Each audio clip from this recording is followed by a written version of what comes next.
If anybody can't hear me, please signal me, because I want to make sure that you're not annoyed by not being able to hear. So first of all, thank you all so much for coming.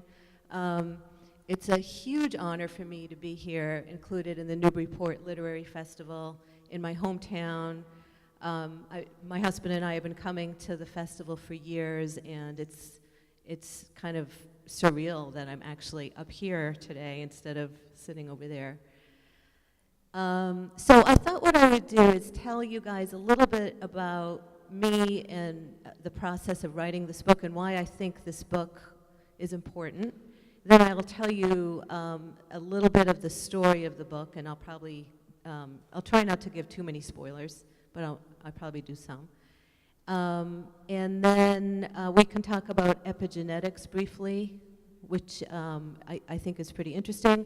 And then I'll do a brief reading and some Q&A. But if anyone has a burning desire to ask me something, please don't hesitate. I want this to be really informal, and just flag me down. So writing this book, as you heard, I'm not a full-time writer, unlike most of the literary giants who have been presenting this weekend. I'm actually a pediatrician here in Newburyport, and I've been practicing in town for about 21 years. But about 2 years ago, I made the decision that I was going to write this book. And one of the reasons is that World War II took place about 75 years ago. And I realized that anyone who went through those times is either very old or no longer with us. And in fact, I think it's fair to say that the only survivors who are still with us now were children during World War II. And my dad was one of those children. So my father, as I'll tell you the story, but he was born in 1940. So he's a child Holocaust survivor, and his parents, my grandparents, whom I knew, spoiler, good news, they were adult survivors, but of course they're no longer here. So when I made the decision to write the book, I did experience some, some pressing. I was noticing the pressing of time because I wanted to make sure that I had an opportunity to interview as many people who were firsthand experiencers as possible. So this book was published in June of this past summer, and about 2 months after the book came out, to my horror, which many of you will remember, the whole neo-Nazi Charlottesville, Virginia rally took place. And my husband and I were sitting and watching these neo-Nazis shouting these, heinous hate slogans, and I couldn't even believe it. I could not believe that this was happening today in the United States. And I, to my chagrin, realized that this book was all too timely. I was hoping I was writing about ancient history, but as it turned out, the lessons of the Holocaust are still very, very much with us. And without getting too preachy, there's lessons to be learned from anything as mundane as schoolyard bullying to much more serious hate crimes that are happening more regularly, much to all of our dismay around the globe. So I made this decision to write the book, and I wrote it, and the story is that of my family. So it was a very personal thing. Oh, one more thing before I get into that. The New York Times recently published an article in which they said that many young people, many millennials, know very little about the Holocaust. They're unaware of the scope. Maybe some of you read this article, and it's kind of shocking, really, because I don't know, I'm so biased, because to me it's like it's always sort of there, but to think that young people are really not aware of what happened, I think is pretty scary.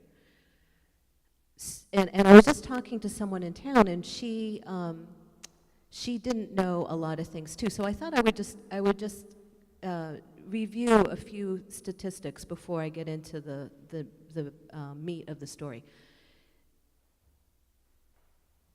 The Nazis' agenda in every country that they occupied was to get rid of or to cleanse the country of all Jewish people.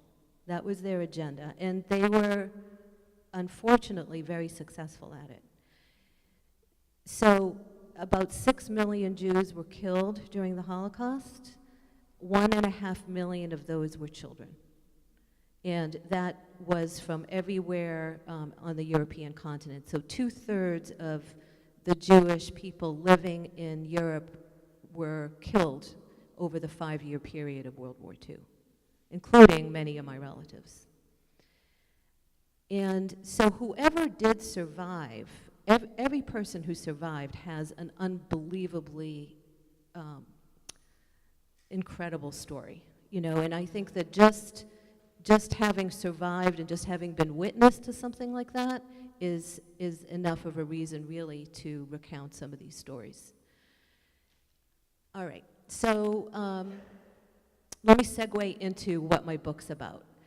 My grandparents came from other parts of Europe. My grandmother Melly from Germany, and my grandfather Genek came from Poland. It's now, the city he lived in is now part of the Ukraine, so it's in that eastern Polish area in a city called Lvov. And the way they both left their countries of origin is a story into itself, which I won't get into, but it's in the book, and it's really amazing. But they both ended up in Belgium, and in 1939, they were married. So my grandmother, Melly, was only 17 when she got married, and it was an arranged marriage.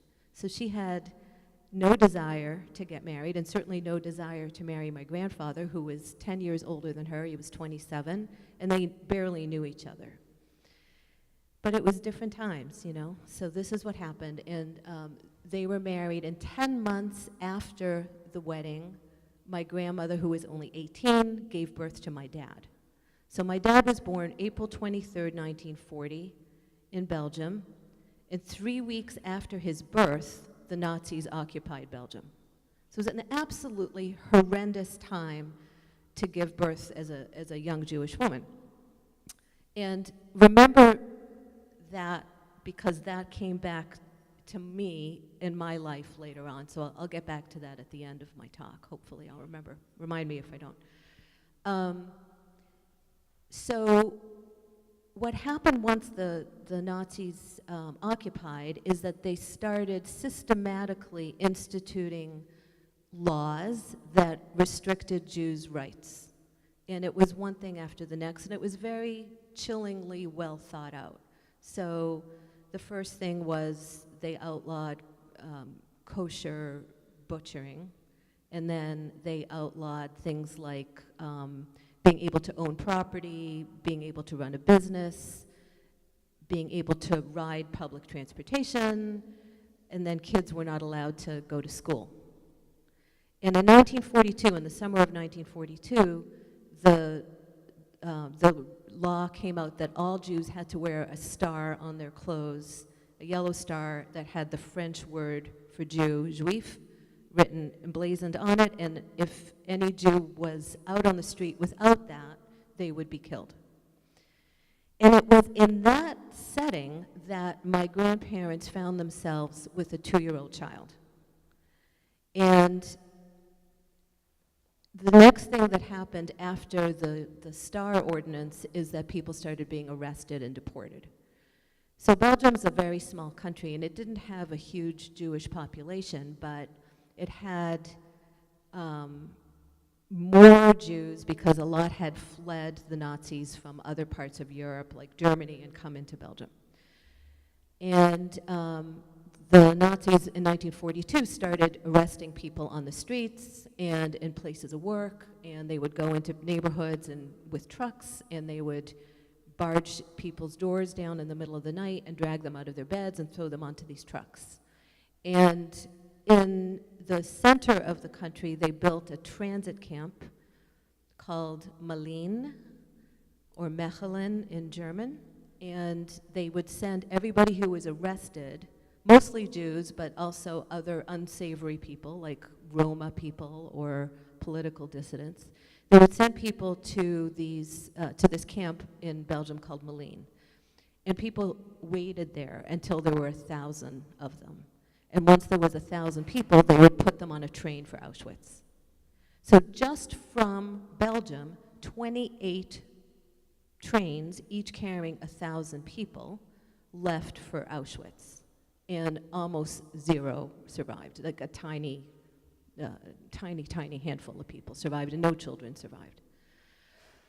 So the reason I'm telling you all this is that was what was going on, and my grandparents realized that their chances of surviving this terrible time were slim, and they wanted desperately to try to save their child. I'm sure many people here are parents, and we could all imagine that there's very little we wouldn't do if we really thought our child was going to be killed, that we would go to extraordinary lengths and measures and do all kinds of crazy things to try to save our children's lives. So they found out that the Belgian resistance was hiding Jewish children. And so in around September of 1942, they contacted the resistance, and a lady came to their apartment and took my dad, who was 2.5, and brought him to a convent where he was hidden for the next 2.5 years. There was one period of time, 6 months in, where he was sent home, actually, because he was sick and languishing and dying, probably dying of a broken heart. And the nuns thought he was going to die on their watch, so they sent him home. But after being home for a couple of weeks, he was fine. And unfortunately, my grandparents had to send him back out. Hi, come on in. So being in hiding was a shock.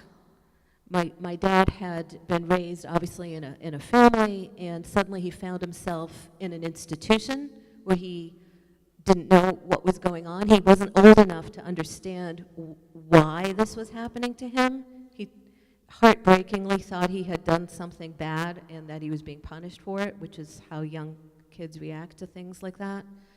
And not only that, but he didn't speak the language because the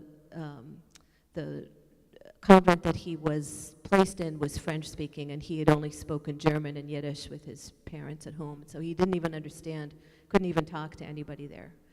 And moreover, the kids had to be kept quiet, and they had to, they couldn't make any noise, run around, play, and behave as kids would, because if German soldiers came around, the nuns didn't want to have them realize that there were children in the basement and who were these kids, and start investigating. So the kids were pretty much kept in sensory deprivation for 2.5 years, which is, really, really hard to wrap our heads around. It did work, though. Okay, so as painful as it is, it was actually a really good plan. In 1943, my grandmother had another child. She had a girl. Her name is Irene. And if anything, these were even more fraught times than when she'd had my dad.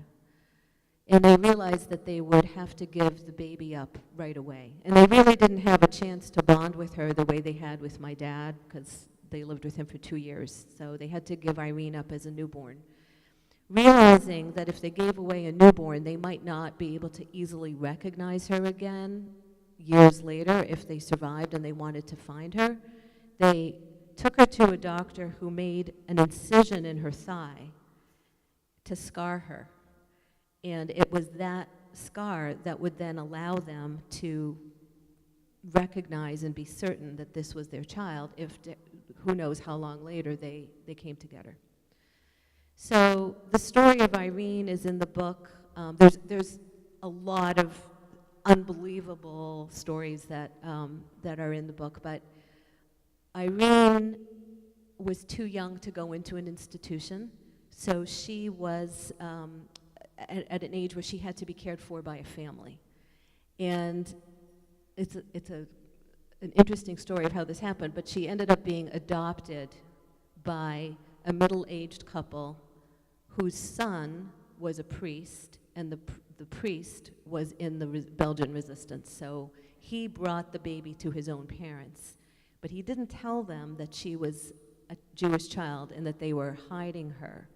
To protect them, he didn't tell his parents that. His parents thought that this was a child who had been abandoned on the church steps. And so they took this baby in, never realizing that this was a foster situation. They thought that they were adopting her forever. And they loved her. And so for 2 years, they had her and they raised her. And they bonded with her as any parents would. And then in 1945, when the war ended, one day, my grandparents showed up at their door asking for their daughter back. And that scene is a very poignant, very heartbreaking one. And in fact, it was because of that scar that they had the foresight to make on their daughter's leg that they were able to, in fact, prove that this little girl was their daughter. So I do want to speak about some of the heroes who helped hide these children. Yes.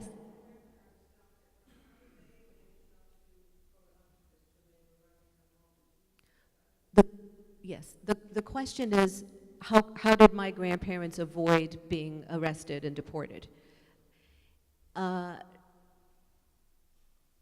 So my grandmother was German, remember? And so she passed as a German Christian woman. And she spoke very high-class German. And so she was the one who would go out into the street and do the errands and do any of the business things that needed to happen. My grandfather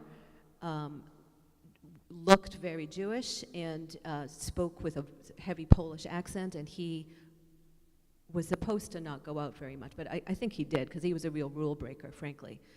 How did they survive? By their wits and by a great good luck. And if you believe in God, maybe by the grace of God. I mean, it was so touch and go. And in fact, both of them were picked up. And I'll tell you the story.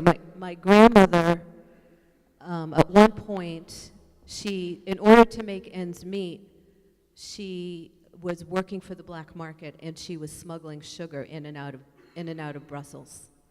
And she did that because they didn't have any money. They didn't have any money to buy food. So she was smuggling sugar. And one day, a German officer, as she got off the train, stopped her and asked her what was in her bag.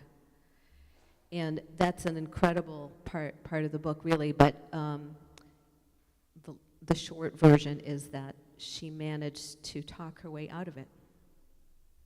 He let her go, which never happened. This never happened. I don't think he knew she was Jewish, but just the fact of having been smuggling sugar was enough of a reason to be sent away forever. My grandfather, towards the end of the war, was arrested and was sent to a labor factory to be slave labor. And I'm actually going to read you a bit of that today about what happened to him. So I just wanted to say a word about the Belgian resistance that worked very, very hard to save 3,000 Jewish children in Belgium, which was one of the bright lights, one of the wonderful things that happened during the war, and there weren't many. You know, it was a terrible time in the world, as we all know, and very dark time in human history, but there were people who, for whatever reason, maybe just because they were good people or because they felt driven to do it in some way, they made a decision to work to save Jewish children. And so those kids, there was a whole network of people. Many of those kids were hidden in religious institutions. At the time, there were many convents and things in Europe, and the nuns were, it was a hierarchy within the convents, and the nuns did whatever the Mother Superior decided was appropriate. So the Mother Superior really had the ability to make a decision about whether they were going to be involved in this network, and many of them did. And it's unclear really how much the nuns knew. You know, the whole thing about hiding children was that the less people knew, the better. So it was easier and better and safer for everybody to just assume these children were orphans. That was much safer. Of course, Jewish boys were circumcised, and so that was a dead giveaway, but I don't know, but girls, I guess, maybe were a little easier to quote, hide. But at any rate, there was a woman named André Goulin, who was a Belgian school teacher. She was in her early 20s when the war broke out, and she's the person who actually went to my grandparents' apartment and picked him up and brought him into hiding. And later brought him back when he got sick and brought him back to a different convent where he spent the next 2 years. And she's also the person who took my little Aunt Irene as a newborn and brought her into hiding. And the reason I know this is that in 2006, my dad got a chance to meet her in Brussels, yeah. Remember that transit camp I mentioned, Malines? That's now a Holocaust museum. And so in 2006, my parents went there and they were touring it, and they saw a picture of a whole row, 3 rows of little boys flanked by nuns, and my dad was one of the kids in the photo. And so they ended up talking to the curators of the museum, who told them about André Goulin and showed them the notebooks that she had kept recording the children that she had saved. And because it was very dangerous to keep records, she actually had a whole series of notebooks, and in each notebook she only recorded a couple of pieces of information. So in other words, the kids were given fake names, and they were given numbers, okay? So my dad was child 1068, and his sister was child 1069. And in the notebooks it says, Alfred Bottner, child 1068, and then it has the address where his parents lived. And then in another notebook, it would be his number and where he was being placed, and so on. So my dad actually has those sheets, and so I have them now. And I was able to, you know, that was such a tangible thing to see that. It was really unbelievable. Are there any questions about the story? I do want to spend a few minutes talking about epigenetics, and then I want to read. Yes?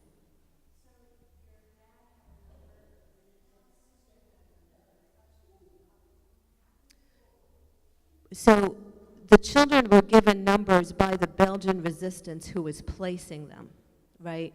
And the Belgian resistance was keeping track of these children in the event that their parents survived, which about half did and half didn't. They had to have a way to trace these kids back. And I don't know why they gave them numbers. I assume it was just safer for bookkeeping, you know. It was too dangerous to write down their real names, really. And the kids were instructed never, ever, ever to tell anybody their real name.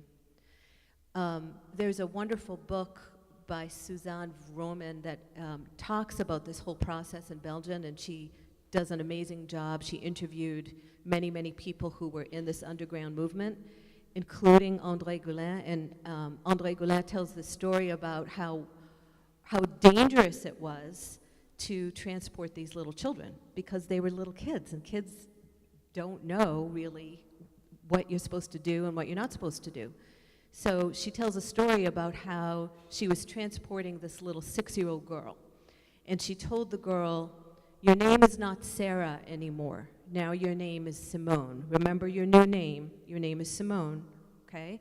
So she's telling her this, and they go down the train, and they're going to wherever the hiding place is. And on the train, some passenger, some lady, she thinks the little girl's adorable, and she starts talking to her, and she says, "Honey, what's your name?"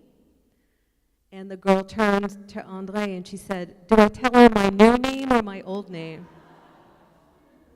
And, things like that happen, and luckily nothing terrible happened because of that. But you could see how dangerous it was, and André Goulet talked a lot about how difficult it was to go into people's homes and take these children away from families, you can imagine, and how emotional that was, and then how she very quickly bonded with these little kids because she was their only person, but almost immediately she had to hand them over to someone else. So she's an incredible person. She did this, and I was really, really glad my dad did get a chance to meet her, I don't know, 60 years later or something like that, yeah. So I want to tell you about something that happened to me, and then maybe we can do some reading, and then I won't read for long because I heard from all the other authors that that's a bad thing to do, and then we can just talk. But when my first child was born in 1997 here, Danny and I had just moved to Newburyport, and we brought Ari home, and I was already a pediatrician, so I wasn't nervous about taking care of a new baby in the way that most young new moms are, because I had been taking care of children for a few years, and most of them premature and sick, and having a 7.5-pound full-term baby to me was like nothing. So that wasn't an issue for me. But when we got home, I started having terrible panic, and I'm not someone who has panic in my life, but I started feeling almost like I was having flashbacks, and I was experiencing these terrible, reoccurring experiences. Like I kept thinking, what if? What if there were Nazi soldiers at the door? What if there were boots pounding up the stairs? What would I do to save my child? Where would I hide him? And I realized that I was relating strongly to what my grandmother probably experienced. Remember, she had my dad when she was a young woman in 1940, 3 weeks before the Nazi occupation. So I realized that I was probably relating to her in some way, but I didn't understand why this was happening to me, and I was horrified, really. You can imagine. It was terrible. So I put it away. And eventually it stopped, thank God, and then a lot of time went by. But more recently, I started learning about epigenetics. Does anybody here have any idea what that is? Okay, so we all know about genetics, right? Genes. We inherit our genes from our parents. And when I went to medical school, we were taught that the genes that you inherit and that you get when you're conceived are unchanging. So you get your genes, and that is it. Do you guys remember the whole debate of nature versus nurture, right? Or what was the other way of putting it? Anyway, nature versus, what? Yeah, environment versus science or something, right. So it turns out that that nature versus nurture thing was too simple. It turns out that environment does affect our genes. And the reason I'm telling you this is that it has been discovered by scientists that Holocaust survivors have, after the whole thing is done, even in current times, Holocaust survivors have abnormal levels of a stress hormone called cortisol. And we believe that the genes that control for cortisol were affected by what they went through during the war. And you know what? That's not so shocking, right? People went through unbelievable trauma, okay, and now they have abnormal cortisol levels. But it gets more interesting because it turns out that the children of Holocaust survivors have that exact same profile of cortisol that their parents do without having gone through all of that experience. And we believe now that what happens to us in our life, modifies the way our genes are expressed. It doesn't change the gene exactly, but imagine like there's dimmer switches all around the genes that might turn it up or turn it down. And what happens to people during their life affects that. And it appears that the changes are passed on to subsequent generations. Now, that's really, really interesting, theoretically, but what does it have to do with anything? So maybe when I come back to what I went through when my son was born, is it possible that because of what my grandparents went through and what my father went through as a young child, their genes were modified, and is it possible that I inherited some of those modifications that then affected me later in life? I think so. You know, it's not a yes or a no, and it's certainly a complicated and somewhat controversial topic, but increasingly there seems to be evidence to support that. It's not as simple as like I inherited a memory, but I may have inherited a predisposition to be triggered by certain things. Okay. All right, so what I'd like to do is, I just want to read you a little bit. Oh, I know, I wanted to tell you something else. When I went to write this book, it's so funny to say this, it sounds so fake, but I didn't consciously make a decision to do this, but what I ended up doing is I wrote a great deal of the book in the first person from the point of view of my grandmother, Melly. I knew Melly, I knew my grandmother well, because she had my dad when she was so young, and my parents had me when they were young, I had an opportunity to know my grandparents. But I think what happened is as I started, you know, you go to write a book and you start to really put yourself in the shoes of the characters. In this case, they're not characters, they're real people, but you put yourself in their position. And at the time, my daughter was 16 or 17 when I was writing this. And then as I started to write about the part about Melly getting married, she was the exact same age as my 17-year-old daughter, who was a senior in high school. And that was so powerful to me, to think about this young woman who had been put into an arranged marriage, had a child during the war, had to hide her child, had another child, had to hide that child, and all this during what we would now consider to be adolescence. So I ended up writing the book in the first person, those chapters that are about Melly anyway. And then there's other chapters that are interspersed that are in a third-person narrative style. And I think that's a little bit unusual for this kind of book. Okay. I think I'll go up here now. It's very formal up here. All right. Somebody asked about how my grandparents managed not to get picked up. And so we don't know exactly when it was. We believe it was probably in 1944. My grandfather was arrested. And at the time, the Nazis were sending anyone they could to help their war machine, which was flagging. And so millions of people were conscripted to be slaves, basically, for the Nazis. And that, he was sent to a factory. And he found himself working in a Nazi factory, okay? My grandfather's name was Genek.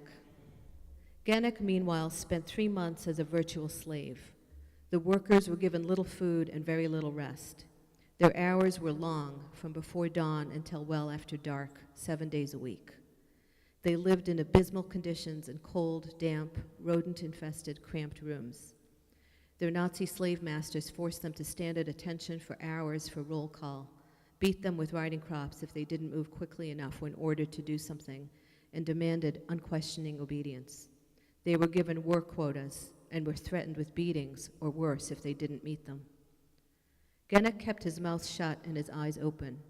He knew his worst-case scenario was attracting too much notice. If the Nazis realized he was Jewish, they would surely kill him. He sat at his sewing machine and churned out the garments as he was told to do. He watched the guards. He noticed the way they carried themselves, their arrogant posture, the way they tucked their riding crops under their arms, goose-stepping in and out of the factory shouting Heil Hitler. He made note of times when the guards stepped away to share a cigarette and to make disparaging remarks about the prisoners. He said very little. He didn't care about the conditions, the hunger, the cold. He studied the environment and bided his time, waiting for his chance to make a move. One day, the guard in charge put his crop down and headed off, whistling toward the latrine. Genick knew this guard would usually stop and have a cigarette with his friend after he had used the toilet. He figured he had maybe a 5-minute window. He wasted no time. In a flash, he was up, grabbed the riding crop the guard had put down, tucked it into his armpit as the Germans did, threw back his shoulders, and goose-stepped toward the factory door. Nobody noticed him.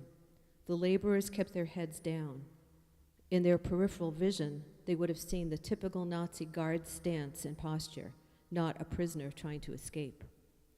Genick kept going until he reached the door, opened it, stepped out, and closed the door behind him. Once outside, he sprinted for the woods and never looked back. Luckily, he was still dressed in civilian clothes. They were filthy and infested with lice, but at least he wasn't wearing prison garb. He had a chance of avoiding capture. Keeping to the woods and the back roads, Genick made his way back to Brussels. He hoped Melly would come to their meeting place at the designated time. He had no idea if she was still living in the same apartment. If she had moved and didn't come to their rendezvous spot, he didn't know how he would ever find her. He prayed she hadn't been arrested, too. What my grandparents did is they... Sorry? Oh, that's okay. I'm going to move again. Thanks. My grandparents made a pact that if one of them disappeared, the other one would go to a certain block, a certain corner of a street in Brussels every day at a specific time in the event that the other one ever came back. This was madness because nobody came back. When people were arrested, they never returned. But they had this pact. And so when my grandfather disappeared, my grandmother, in fact, dutifully went every day to the street corner every afternoon, terrified, didn't want to show herself, didn't want to be conspicuous, was afraid that she'd be picked up, but she did it. And after 3 months, one day my grandfather showed up there, and they were reunited. So it was unbelievable. So many stories of near-miss experiences where anything different, if anything different had happened, things would have gone in a completely different direction. And I was completely awed by, really, by the series of events that allowed my grandparents to survive, to save their children. If it wasn't for the courage that they showed and the unbelievable choices that they made, including sending their kids away, my dad wouldn't have survived, and I wouldn't be here today, and my children wouldn't be here. So this is a very personal story for me, and thank you for hearing it. But I'd love to hear from you guys now. Yes.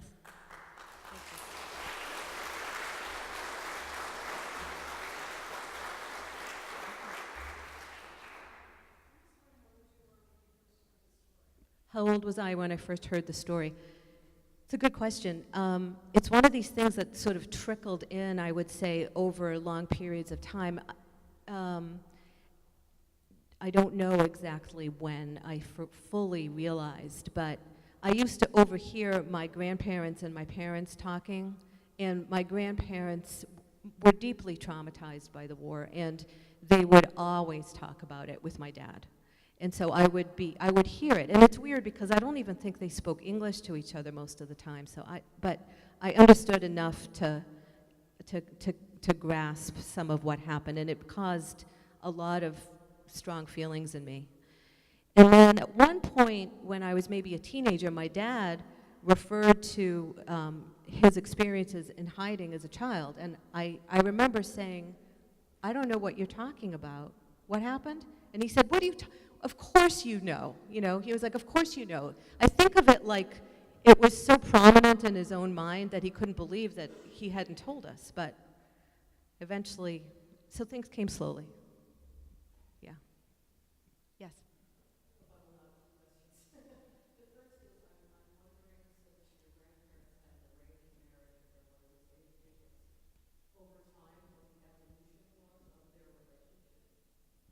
Question about my grandparents after an arranged marriage with a rocky beginning. What was the evolution of their marriage? It stayed rocky.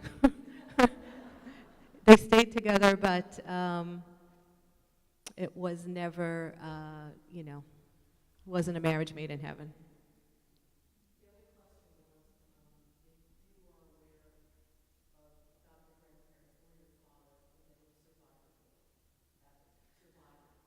Question about survival guilt.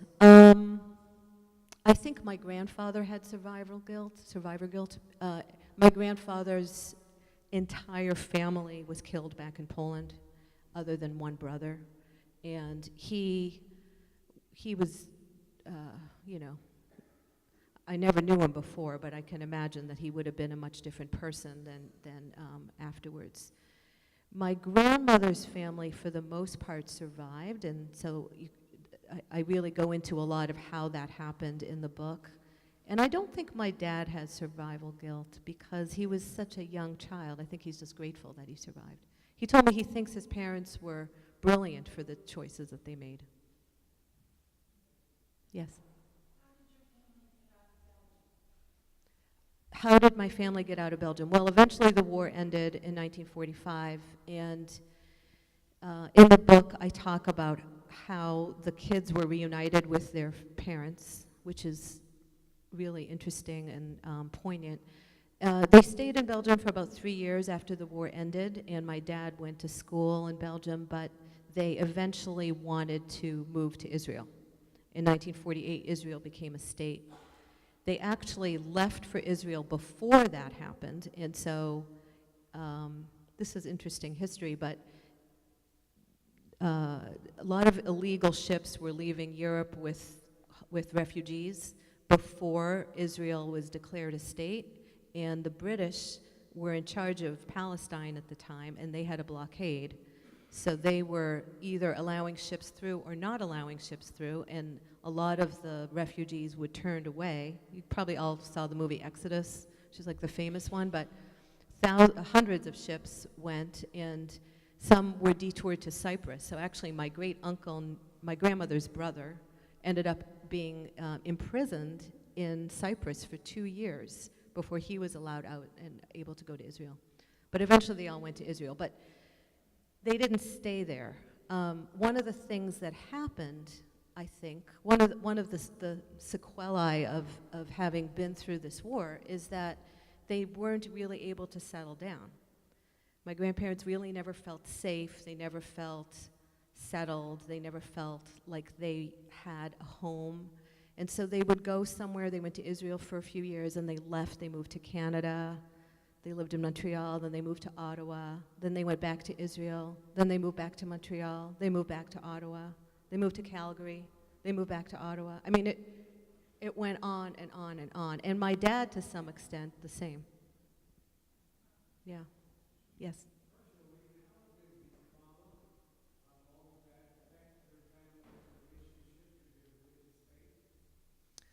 Question about how did the events of the Holocaust affect my family's religious faith, right? I don't know how religious they were beforehand. I think that they were observant because they came from a culture that expected people to be observant. But I think mostly it shattered their faith, frankly. I don't think that they were able to look around at what happened and believe that there was a purpose to that there was a God who would say that's okay. It's okay that 1.5 million Jewish children are killed or murdered. It's okay that 6 million Jews are murdered. I don't think that they came out believing in God. Yes?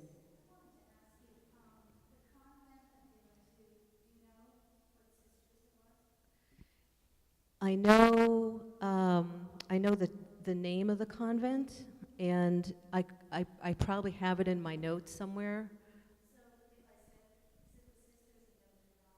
I don't believe it was the Sisters of Notre Dame, but many different orders did hide Jewish children. So there were many.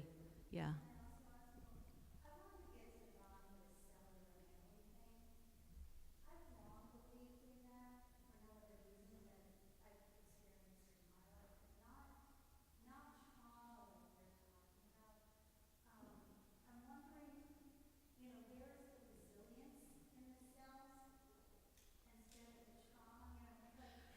So, well, to be totally honest, so the question is about epigenetics and how cellular memory, if that's a thing, and is it only bad things, or is there good things too? And absolutely, thank you in fact, for saying that, because we totally know that good things change our genes also, or modify our genes, I should say. So when you talk about what comes down the generations, it's both genetics and epigenetics, right? So you really do inherit, like, maybe your mother's height and your father's strength or something like that, but you also maybe have inherited some of what they experienced in their life, and both good and bad things definitely affect us.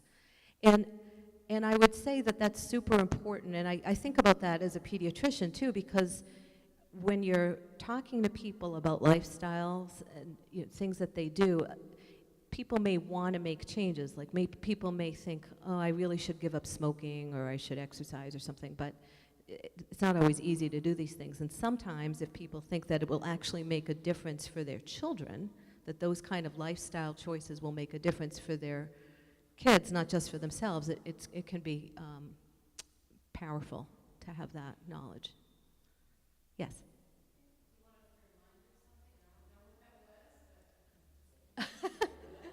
I don't either. I think it was about epigenetics. Okay. Thank you, though. Yes? This lady in the blue, yeah.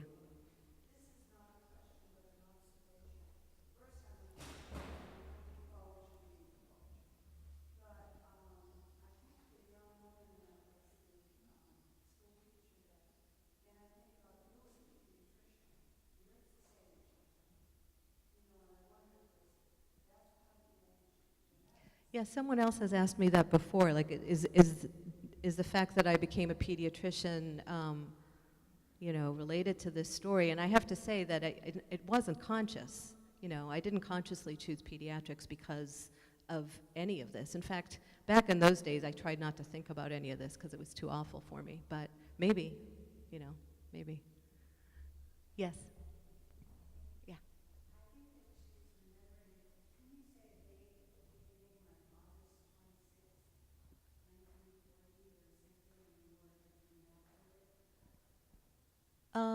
Yeah, there was a date. It was when my dad was born, and then the Nazis came in 3 weeks later. You're all being very kind, trying to jog my memory, but you're embarrassing me. No. I don't know. Any other questions? Yes.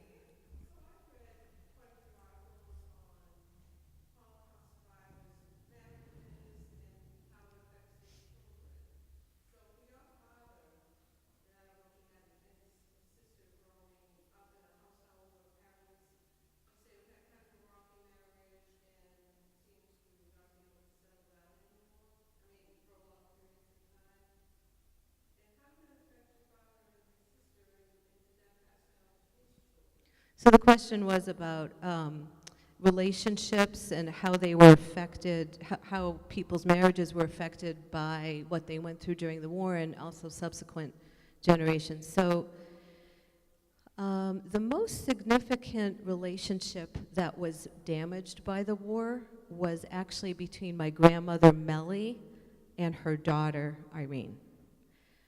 I alluded to the fact that they didn't have very long to bond with the baby before they had to give her up.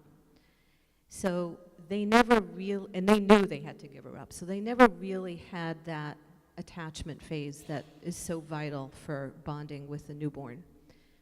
She was gone for 2 years, and when they got her back, it was a terrible reunion because Irene didn't know who they were. And she was heartbroken to be taken from the family she believed was her real family. And so she rejected my grandmother. And my grandmother was a flawed person. She wasn't a perfect person, and she didn't handle that rejection well at all. And so she eventually rejected the child in turn. And they always had a deeply troubled, estranged relationship. You know, it's funny, the book's gotten mostly, I'm grateful, very good reviews, but one reviewer wrote that they had a problem with Mellie as a character, that, you know, they didn't like her. I was like, so yeah, that's it, you know, she was a real person. Then we don't all like behave well all the time, you know, but yeah. Yes.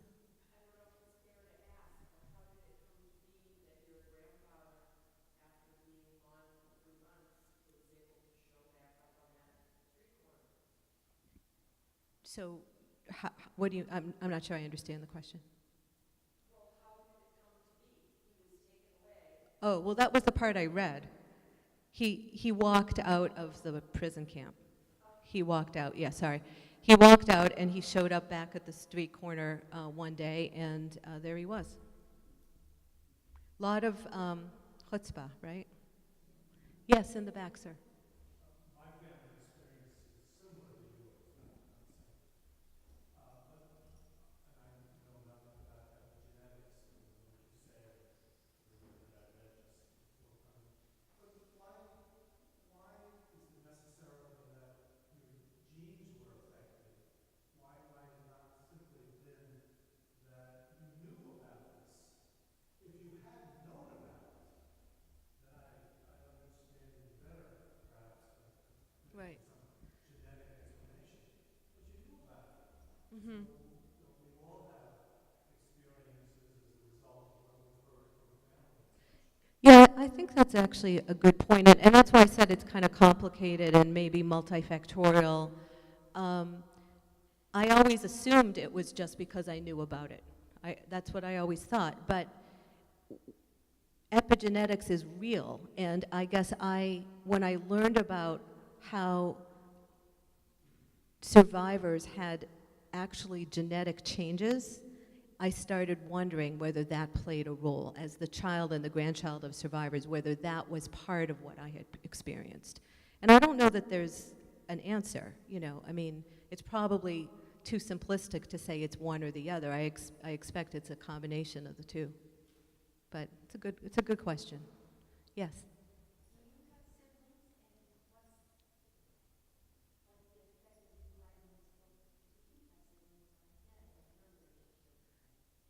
Yes, so I do have one sister. My sister Sharon was hoping to be here, but her son is performing, so she's off in New York listening to him sing. My sister was extremely supportive of this entire journey, and it's her story and my story, and so we're, you know, and our kids hopefully care about it too, and my parents are very grateful, and my aunt. You know, I mean, I'm so happy that I was able to write this book and tell this story, because these stories will be lost very soon if we don't get them down. And when I decided to write the book, I went to Israel and I interviewed my Aunt Irene, who's lived there for many, many years, and I got her firsthand account, and my uncle, my great uncle, who is my grandmother's younger brother, who's still alive and at 88 was sharp as a tack and told me dates and names and addresses that, as you see, I don't have the best memory, you know, like I couldn't remember whatever I was supposed to remember, but he knew everything. And so I was very happy that I was able to honor them by writing this story. Yeah.